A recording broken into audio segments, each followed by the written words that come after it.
Okay, I'm Steve Martyr. It's my pleasure to introduce today's speaker, Steve Siegel, who comes here all the way from USC, where he's a professor and chair of the Department of Psychiatry. Steve got his MD and his PhD from Mount Sinai.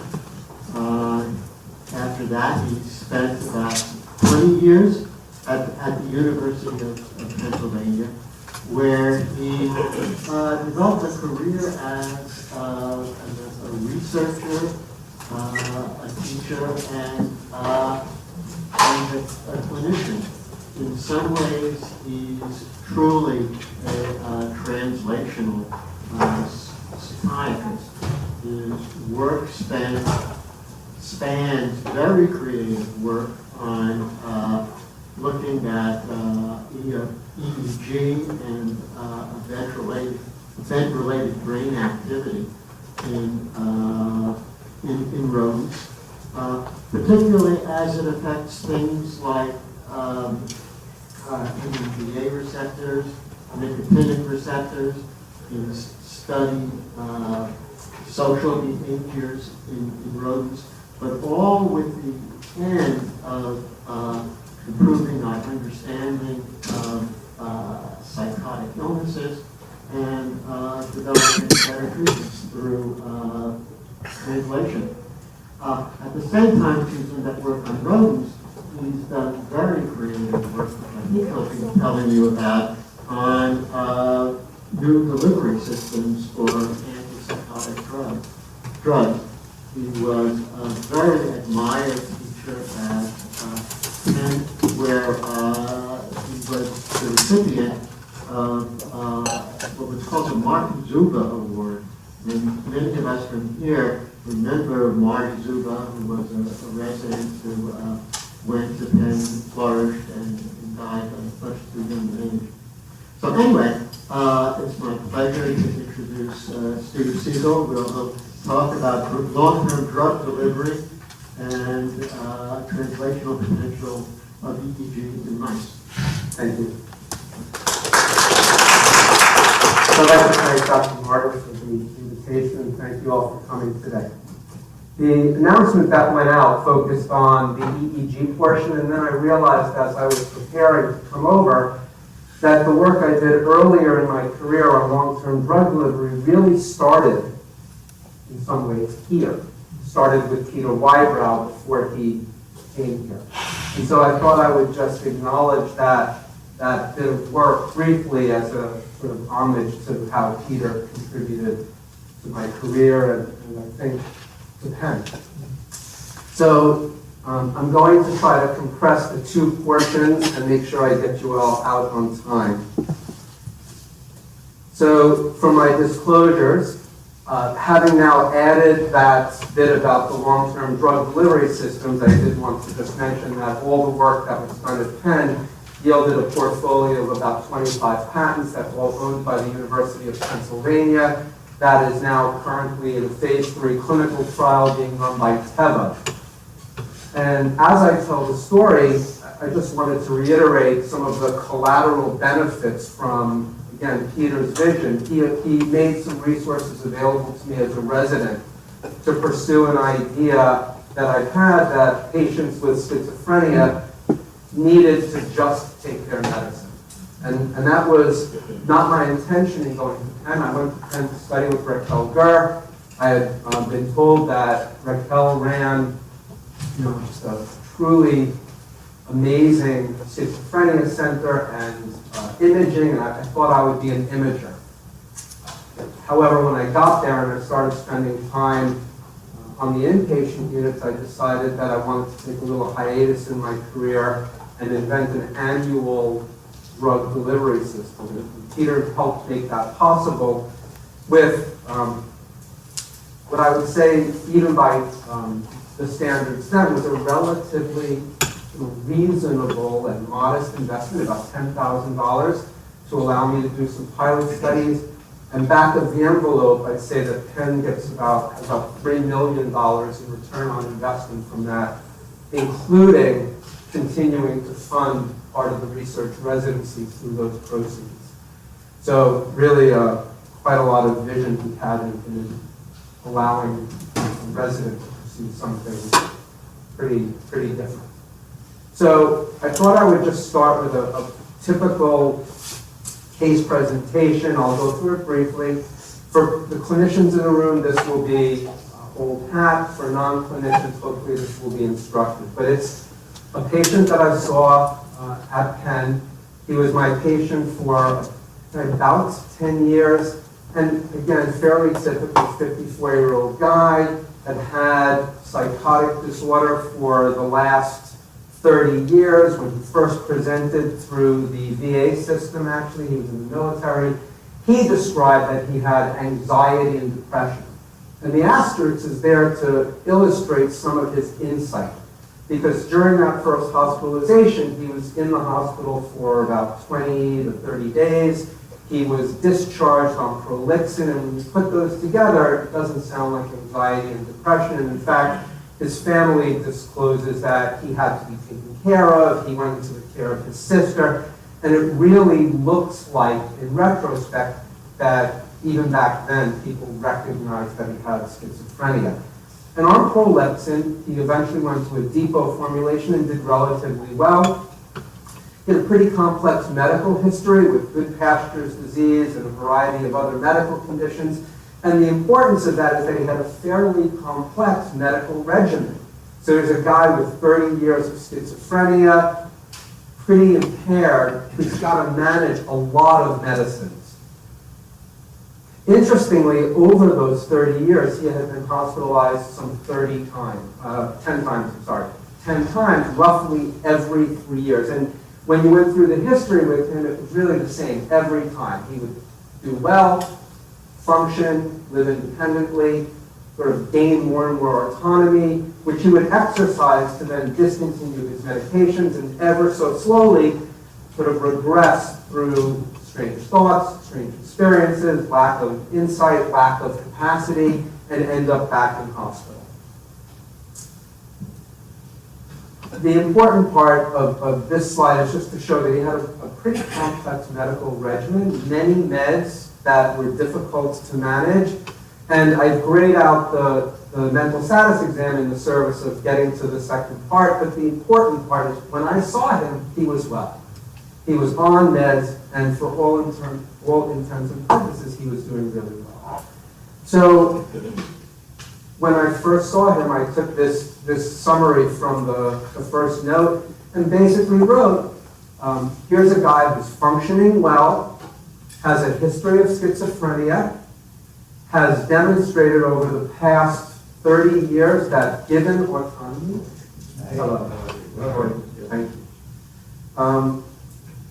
Given the capacity to discontinue his meds, he will exercise that capacity, at which point he will do poorly and end up back in hospital. It's recommended that he go on to depots. He did well in my care for about 6 years, eventually refusing depots. He, interestingly, had a hospitalization again at 3 years, like clockwork, ended up back in the inpatient unit, and then had 3 subsequent involuntary hospitalizations between 2009 and 2012, and then the last one presented lying on the highway encrusted in urine and feces. So really a very dramatic example of the impact of poor insight and lack of medication. And so the take-home points are that his history predicted course. He could put together about 36 months of reasonable decisions, but given the ability to not make good decisions, for example, on oral medicines, having to make 365 good decisions every year to take his medicine, he could put together almost 1,000 good decisions, but only 1,000, after which he would not make good decisions and end up back in hospital. So it helped me crystallize this idea that if only we had annual drug delivery systems, perhaps this person could make 1 or 2 good decisions a year, and he, his family, and everyone around them would have a really different experience. So briefly, we can look at what's the evidence that that hypothesis is true. Anecdotally and clinical anecdote, I think many of us would advocate that depot formulations help people do better, but there's data to help us address that. Here's a nice meta-analysis by Stefan Lusch and colleagues, and they looked at the impact of depots even when it's the same medicine, so Prolixin oral versus Prolixin depot, etc. And what they found is that depots significantly reduce relapse in prospective randomized trials, so a very strong effect on symptom reduction. They decrease dropping out of clinical trials when the rationale is for lack of efficacy. But what they don't do, interestingly, in these randomized prospective trials is decrease hospitalization. And I mention that only with its translational potential. So early in the course of my efforts to invent and then commercialize an implant, this became a key issue because companies wanted to know, if we can't reduce hospitalizations, will insurance companies be willing to fund something if that's where the sort of economic benefit is? And the long and short of it was, there was at least thought to be a path forward. But this was an important caveat to be cognizant of.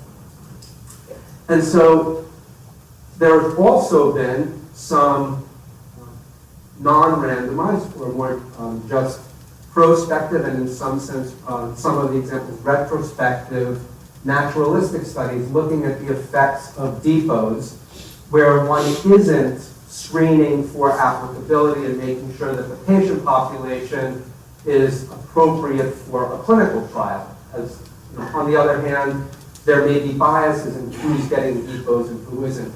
And when one looks at this literature, what we see is that there's a reduction in either a 10-year retrospective or 5-year prospective study in West Africa, where you might argue there's not a robust health system to help people who are not well. In that circumstance, they could reduce hospitalizations from 100 days a year to, make sure I get it right, to 5. Right? So it basically becomes, those are the 2 alternatives in a third world economy. You can be on a depot and live out in the community, or you can be in hospital. In more developed areas like Europe, and here are some examples either from Scandinavia or from Germany, where there were significant reductions in hospitalization either at 2 or 3 years, suggesting that in more developed countries you still see this impact. Again, there may be a bias. It's possible that only the healthiest patients are getting depots, perhaps reflecting their capacity to consent. Alternatively, I think many of us who work in schizophrenia might argue that depots tend not to be used on the least ill patients, but here that's not controlled for, so it's a potential compound. So when I put that all together, I really felt like there could be a big impact on inventing and bringing forward a long-term drug delivery system that just delivers the meds we have. And so the goals were a 1-year delivery system, single outpatient procedure, a biodegradable system so that there was no need for removal. As you'll see through this first bit, we designed it eventually so it could be taken out, but you didn't have to. And then had to learn and incorporate all different aspects of the regulatory process, including the relative benefits of using materials that are generally regarded as safe or grass, as opposed to more innovative, more interesting polymers that might do a better job, but change the development path and might preclude this from ever seeing a patient. So I ended up going with a biodegradable polymer system called polylactic glycolic acid. Even when I started this almost 20 years ago, this had been in humans for a long time. It was off patent, one could use it, and there was a very clear sense that this was safe and appropriate to put in humans. The next issue was how to pick a drug. So we very quickly realized that if you're going to put a year of something under someone's skin, it needs to be extremely high potency or low dose, otherwise you're going to end up with a brick, not a stick. And so that quickly constrained what we could use. Initial systems were built with haloperidol, partially because I happen to think it's a great drug, and we could probably debate that. But also it was, readily available, really inexpensive, and I was able to get it to start the work. Eventually, it became clear that that was not going to have a commercial future, and changed over to risperidone roughly at the time that it was coming off patent, and it also became feasible. The first work we did was just to look in vitro and study the release properties. What you see on these graphs is just cumulative release on the y-axis, time on the x-axis, and the basic point here is that one can show release characteristics in an in vitro system that obey the rules you would expect from the biodegradable polymers. So you could exert control over the release properties. On the other panel, what you see is evidence where we were looking to assess whether or not drugs that had been through our process of manufacturing were still bioactive. The graphs with the cumulative release are using UV spectrophotometry, so they tell you it looks like this molecule. What you see in the other two graphs is Western blots for D2 receptors, and that data says that if you had an implant with haloperidol, you have increased D2 receptor expression, suggesting that the drug released over several months after being run through the manufacturing process and stored for several months is still bioactive haloperidol. Additionally, those same animals were tested for locomotor activity, and what you see is that if you have an active implant, there's reduced locomotor activity, suggesting it's haloperidol, because it's still haloperidol. And if you then take the implant out and give the animal apomorphine or a direct dopamine agonist, you now see reversal and hyperactivity, also suggesting increased D2 receptor availability. And so together, this was the first evidence that the implants released in a way we could control and measure, and when placed in a biological system, acted like haloperidol. Subsequently, we collaborated with multiple groups around the country to look at different drugs and also to ask the question, do they behave like antipsychotic drugs in other species? We did mice and rats, mice at Penn, rats at UCSD. Do they work in multiple assays? And so we worked with EEG, and that'll be the second portion of the talk, how we assess the activity of drugs using EEG, but also do they work in things like pre-pulse inhibition of startle, and do they work at Penn and at other environments? Because that was important to me. There was a lot of evidence at the time that a variety of assay systems, I think in the sort of preclinical world, only worked in some environments, and that had led me to be somewhat skeptical about the sort of value of those studies, if people could replicate them. So it was really important to me very early on to make sure that if I gave out the implants to people for free, they would get results that suggested that they got the same answer. Right? So it had to be real. Subsequently, we worked in rabbits to assess the long-term delivery, because you have to have a rodent species and a non-rodent species. This shows 1-year delivery for haloperidol implants. What you see on the bell-shaped curve is just the serum levels over time. So what you see is a fairly typical, this is true of depots as well, a long lead-in time, a symmetrical degradation time, allowing one to implant or give a depot shot on the half-life such that the lead-in period and the sort of degradation period overlap for steady state. When we explanted the animals at a year, we found small caseous material, cheese-like material at the implant sites.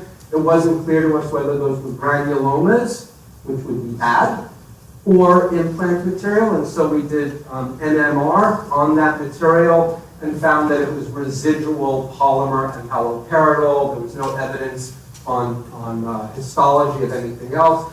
And so this was actually a very important finding for us. It wasn't anticipated, but what it meant is that we could control release and degradation of the polymer separately. Because as time goes on, there's polymer left, the drug is gone. And that enabled us to work with geometry as well as polymer composition so that you would be able to remove it up until the end. Subsequently, we had to change the formulation so that it would be more user-friendly in industry. So we went from a solvent casting mechanism that we had developed, worked great, but really had no capacity to go into large-scale manufacturing. And this was really a magical time in the lab. We would all get in cars, me and 20 people in the lab, and we'd go visit manufacturing facilities to decide what we should do and how we should proceed, and ultimately decided to work with something called a single screw extruder,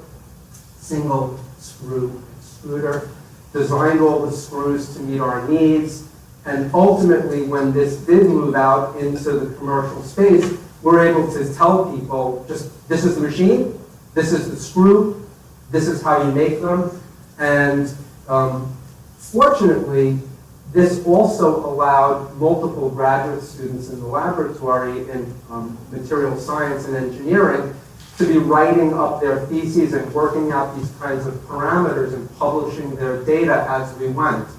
Always being mindful to disclose to the university, then publish. But at no point in any of this development history did we not publish every piece of data we had. We then went on to do in vitro, in vivo correlation studies, which you see here, showing that we have a tight relationship between in vivo levels and in vitro.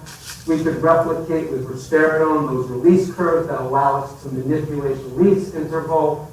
We were able to look at EEG as well as PPI and replicate all of that PK/PD study, so looking at pharmacokinetics and pharmacodynamics, with the new drug, allowing us to really hand this off to industry. So in summary for this first part, I would say that there's evidence that long-term drug delivery systems presently in the form of depot formulations reduce relapse, reduce symptoms, and are a really concrete way that we can help our patients right here, right now.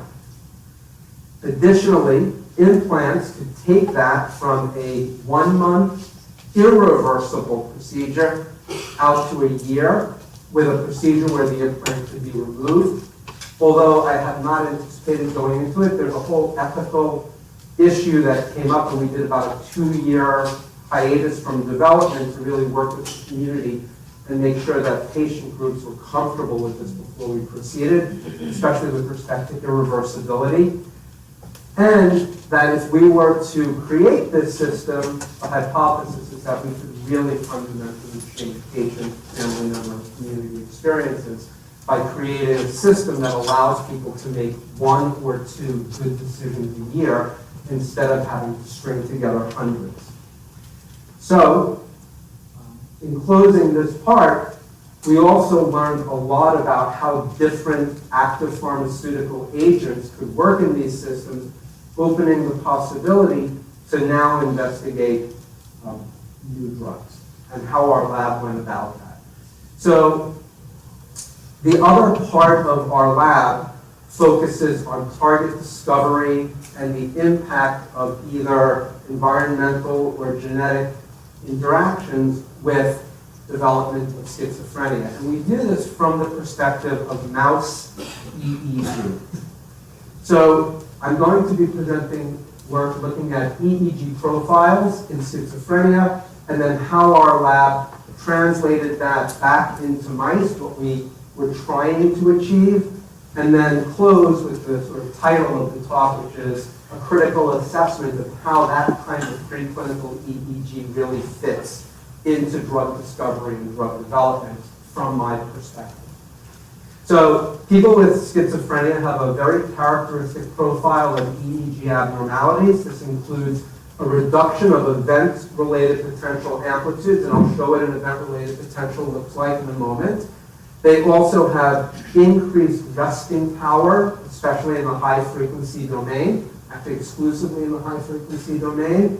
This has been, I think, a newer and perhaps less explored phenotype. It's actually what I think is the underlying abnormality, probably the most important part. But time will tell whether our data are replicated enough to make that statement.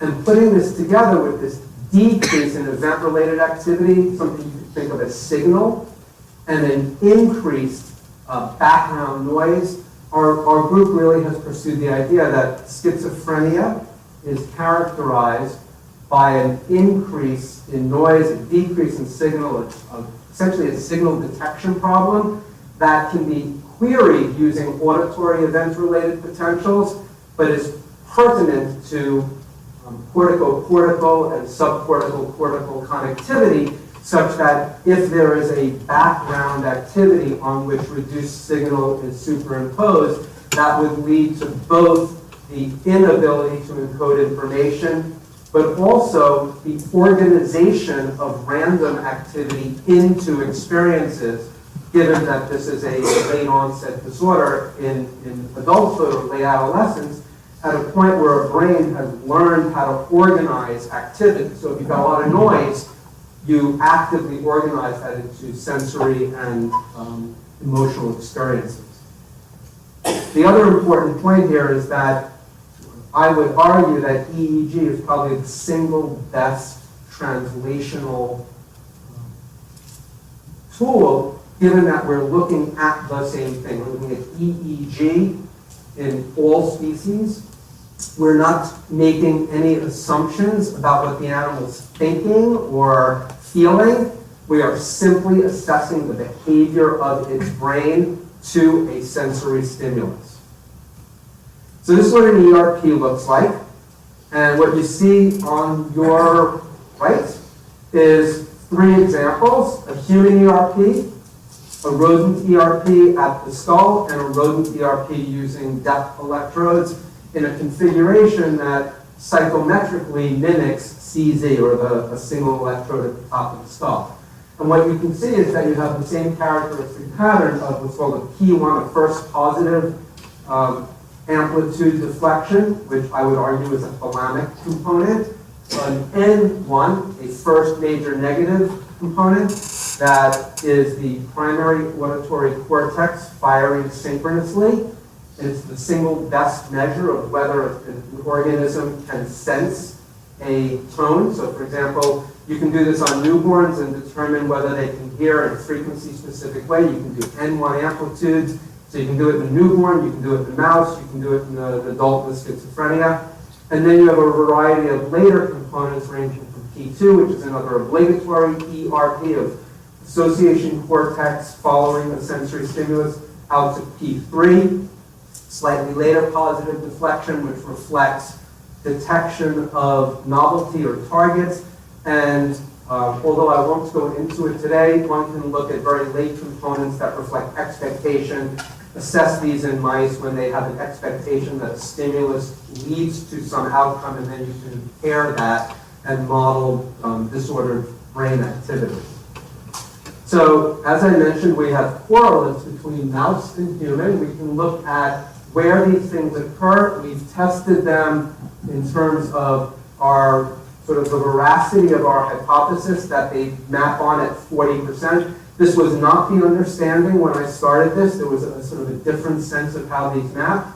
And so since we didn't really know back then, our group went through and looked at psychometric properties. So we would vary loudness, interstimulus interval, novelty. Then we did pharmacologic manipulations, and we did examples where we had data in humans We knew how the different components, P1, N1, P2, P3 responded, as well as something called mismatch negativity, or a deflection that occurs only when there's a difference. And then we asked the question agnostically, where do these things occur in mice? Where do these things occur in humans? And is there an overarching relationship?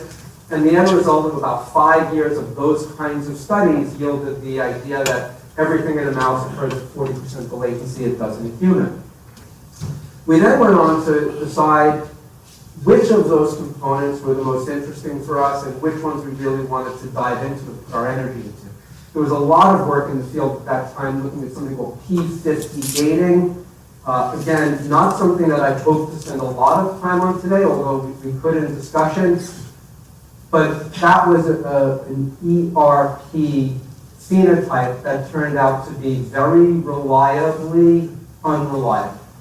Meaning that if your group found it, you always found it, but if your group didn't find it, it never found it. And it was a really difficult time, I think, for the field to try to acquiesce how to put together a finding that seemed to be so powerful in some settings with the inability to replicate that in others. We could not replicate it at Penn, and so as a basic scientist, I decided I wasn't going to spend my time pursuing a measure that we could not essentially replicate in humans. On the other hand, there were a variety of other findings: decreased N1, impaired mismatch negativity, decreased P3, or that positive deflection to a change or target. Those things seem to be highly replicable across environments, and importantly for me, in our patients, to the extent that I felt that we could really pursue the biology of those in mice in a way that would map well onto the collaborators I had and the data that seemed to be replicable. So what you see here is just data from the group at Penn showing that you have large differences here in z-scores on mismatch P3 and N1. We didn't have, we were not able to ever find changes in P50 amplitude or gating. So we then moved to understand the biology of this N1 and mismatch in P3. And this is some work by a graduate student in the lab named John Saunders, where he looked at a variety of NMDA receptor antagonists using ketamine as well as MK-801, and demonstrated that you could dose-dependently show that you would get a reduction of the N1 with NMDA receptor antagonists. The importance of doing this work is also that it allowed us to now move into another ERP phenotype that had been shown to be related to NMDA receptors, namely the mismatch negativity.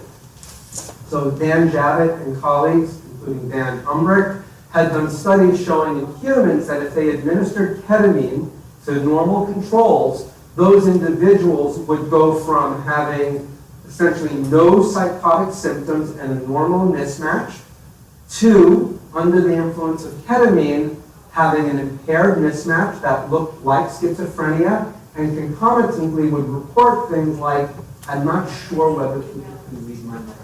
So they moved on the psychotic disorder scales, they moved on mismatch, and they did so under the influence of the same drugs that were impairing this N1. Importantly, mismatch negativity is also significant in that it is correlated with function. So using a simple test like a GAF, where you just put a number on how well someone's doing, Greg Light and colleagues at UCSD have shown that your mismatch is correlated with how you're doing in life, whether you're a patient or a UCSD undergraduate.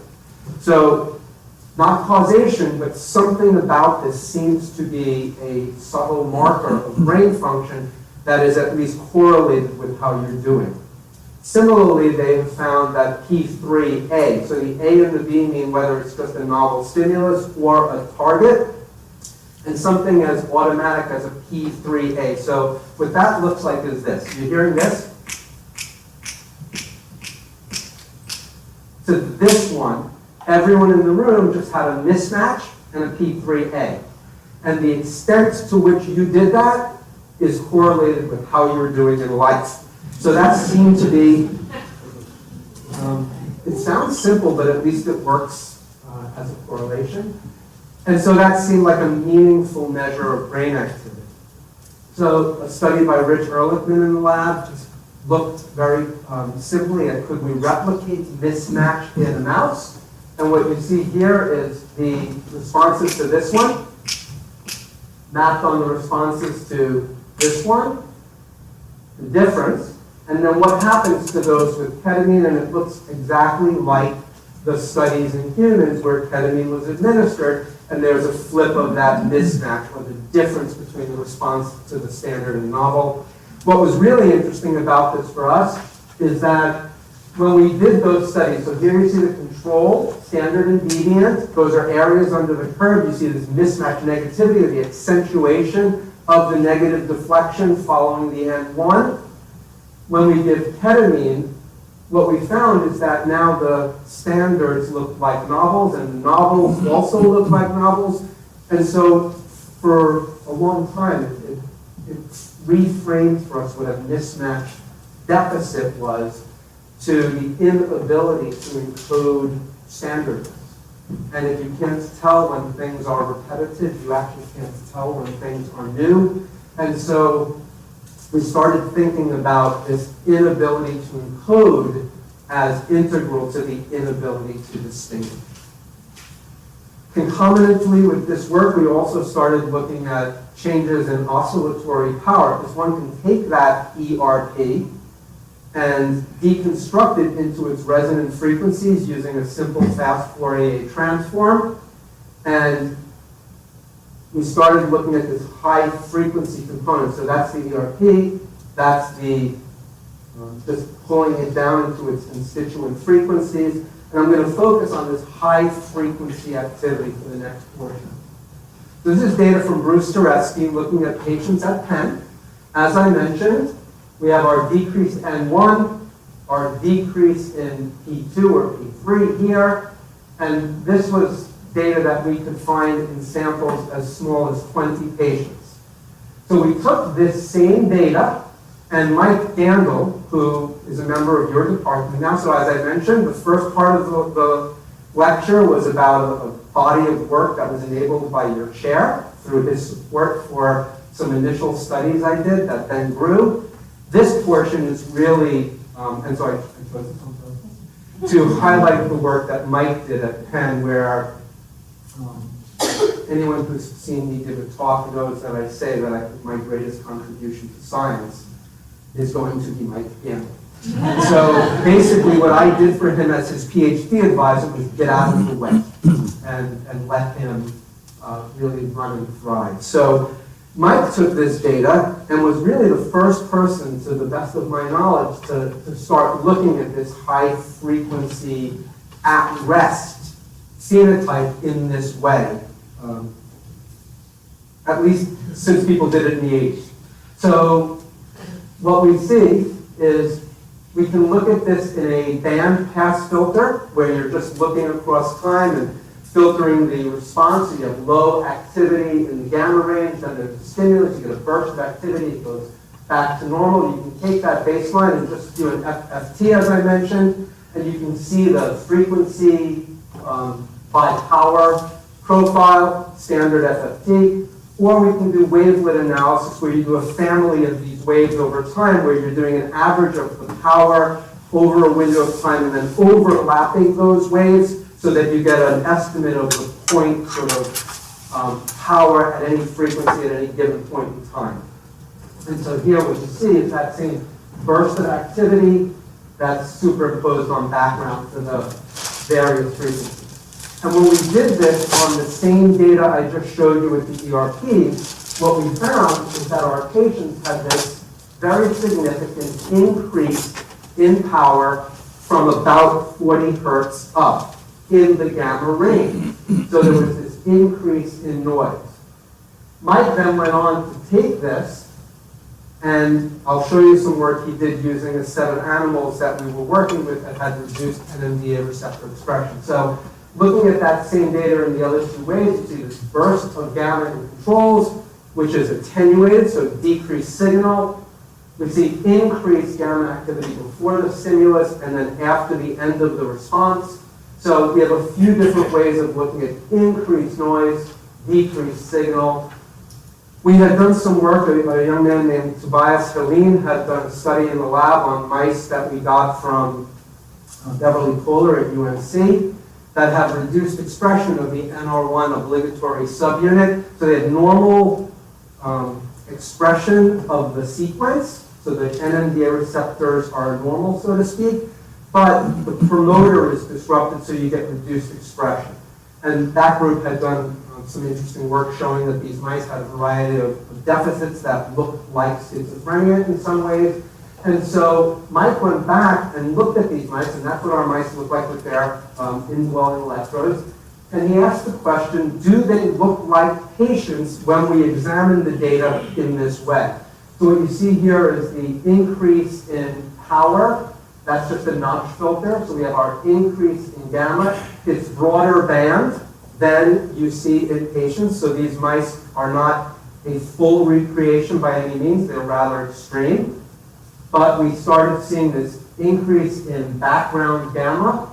And here you see this example of the controls, the wild types, and the NR1 hypomorphs, reduction of signal, increase in noise, looking like the patient. So we could replicate that with acute MK801 to start asking the question, do you replicate this in other ways of manipulating NMDA receptors if you just block them? And what you see is an increase in that 30 to 100 hertz noise and a decrease in the evoked signal when you look at animals with an acute blockade.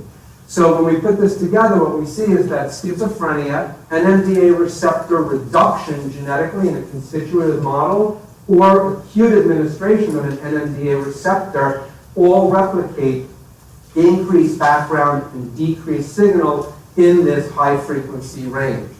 And so Mike then went on to look at the extent to which this had functional significance and did a variety of studies where he looked at behavior, in this case a social interaction study where mice choose to be with another mouse versus an inanimate object, and then looked at their social preference score as a function of their background gamma activity and showed that there was an inverse relationship between the animal's capacity to do this task and the noise in the system. Similarly, he tested animals looking at their ability to do a T-maze, which, again, I think a bit of a debate in the field presently as to what this measures. One could argue it measures the ability to do a T-maze, whether that's working memory or not, but the ability to do this normal behavior of alternating.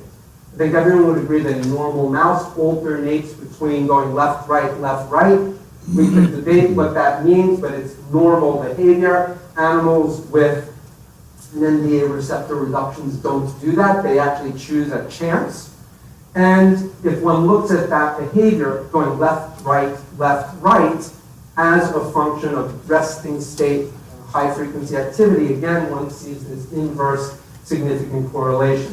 This led us to make a sort of overarching sort of hypothesis around how we might manipulate low frequency background activity and ask the questions, do changes in low frequency activity as a function of either GABA A or GABA B receptor agonists alter these phenotypes? And as usual, it was the control that was interesting. So we did GABA A as our test agent. GABA B was our control.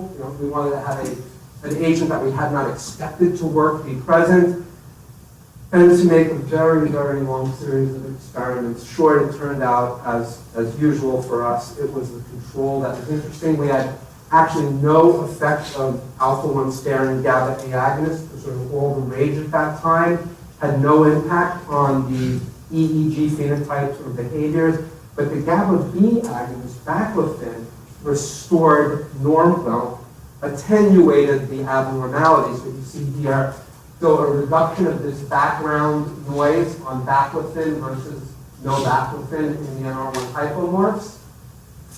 We saw that baclofen reduced MK801 increases, so increase from MK801, decrease with concomitant baclofen.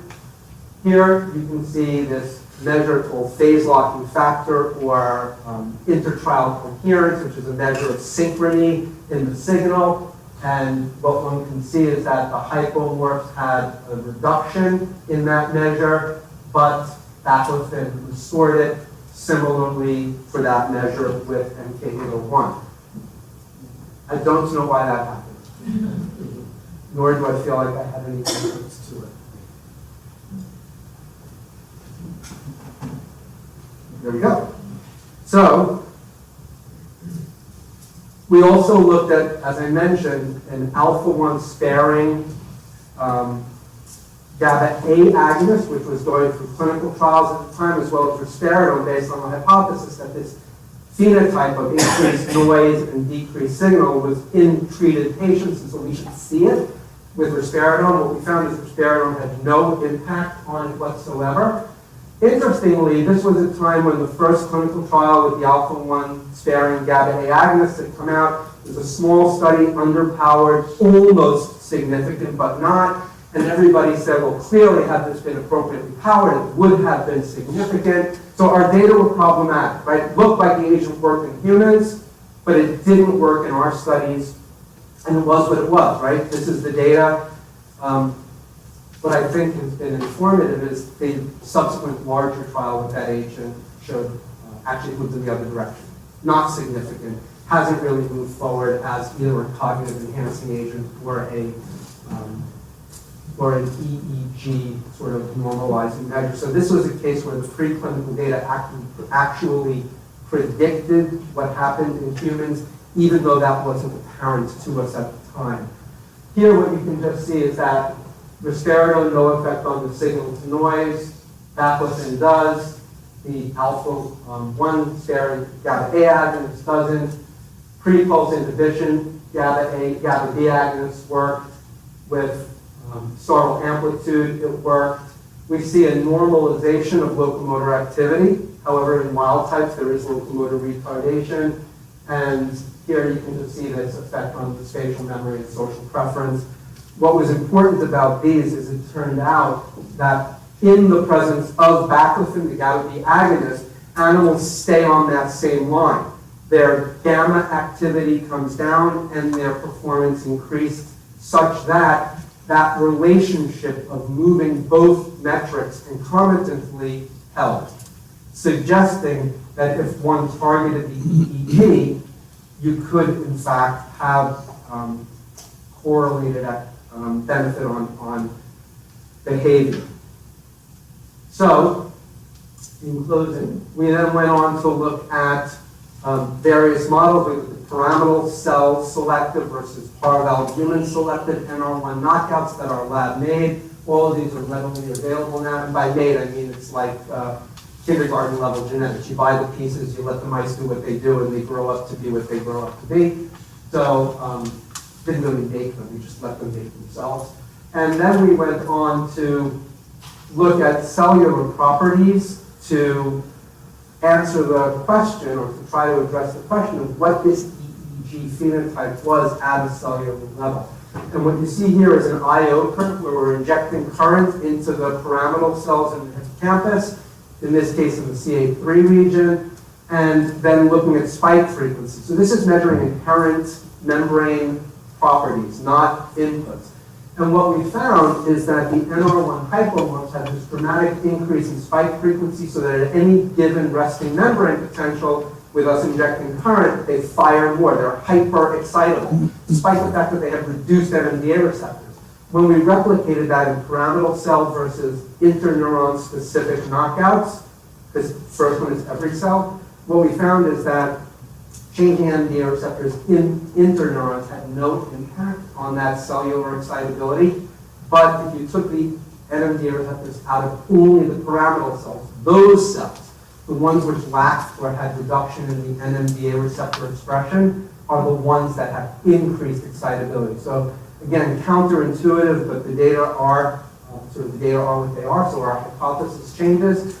And what's also interesting in closing is that we actually found that both of those sets of mice have increased resting state gamma activity, such that what appear to be diametrically opposed alterations, taking NMDA receptors out of interneurons or pyramidal cells, yields a phenotype that is similar. And so the take-home message for us is that there's many paths to get to that phenotype, so that just seeing that phenotype unfortunately doesn't help us understand how this patient needs to modify their cellular activity. And so at the end of that whole body of work, I've come to think we can tell you a lot about what a drug does, how it changes brain activity, whether your drug got across blood-brain barrier at the exposure that made it through phase 1, and whether or not a kid's target engaged its target and done what you expect. We probably can't tell you much about whether that's going to be helpful. And so the lab has really shifted to the use of this technique to understand target engagement and better clinical trial design, as opposed to trying to hypothesize whether it's going to help patients have less symptoms. So that's what the lab looked like at Penn. I've been in LA 2.5 years now. I should probably stop doing this, but I really have so much appreciation for all these people. So that was the lab year I left. These are the folks that were in the lab over 20 years. This is the lab at USC. A couple of folks came with us. A couple of folks joined us now. And we continue to study the effects of NMDA receptor signal transduction on EEG and behavior. And hopefully we'll be able to make a small iterative contribution to the field now that we're ending these. So thank you for allowing me to.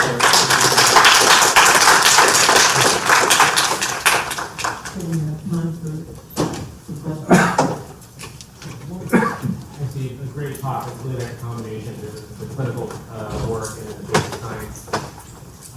So we're big believers in the use of deep learning here at UCLA and across the street at the VA, bipolar patients, psychotic patients.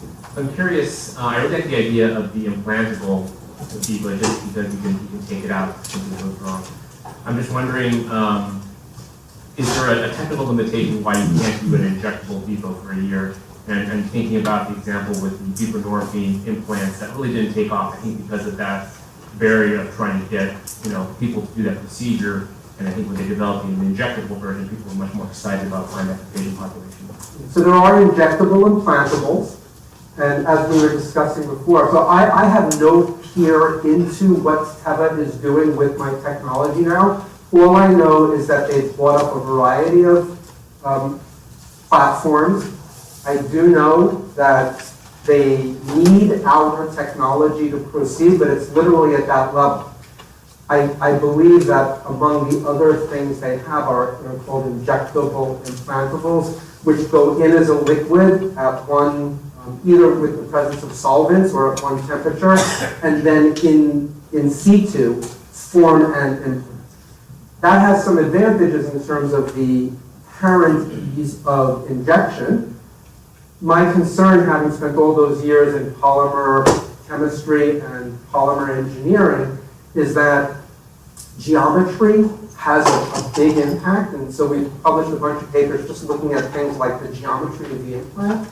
And so I'm a little bit concerned with injectable implantables that you don't have tight control of that geometry. And I wonder, so one of the advantages for this for me is that when you go from a clinical trial to practice, a lot changes. Right? You don't have the phone calls, you don't have the patient screen, etc. And with the implants, at least we knew that the thing going in is going to be this thing. When we move to injectable implantables, I wonder about the impact of the skill of the injector, getting into the right space, etc. That said, if that's what moves forward, the clinical trials should at least be able to assess variation across sites and across people, albeit highly skilled. On the gamma dose, is there a thing?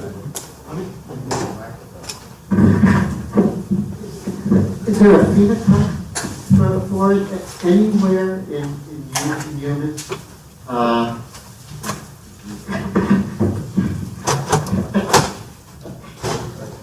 Yeah, right. Yeah, is there a phenotype for the gamma deficit? You know, schizophrenia or anywhere.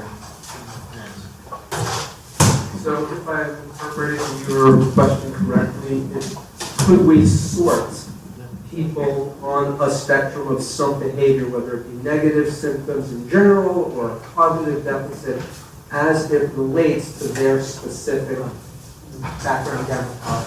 So I'm not aware of something like that. Again, to the extent that the mouse data could be informative on forming a hypothesis, one might focus on the sort of things like social interactions or working memory as a function of your background gamma.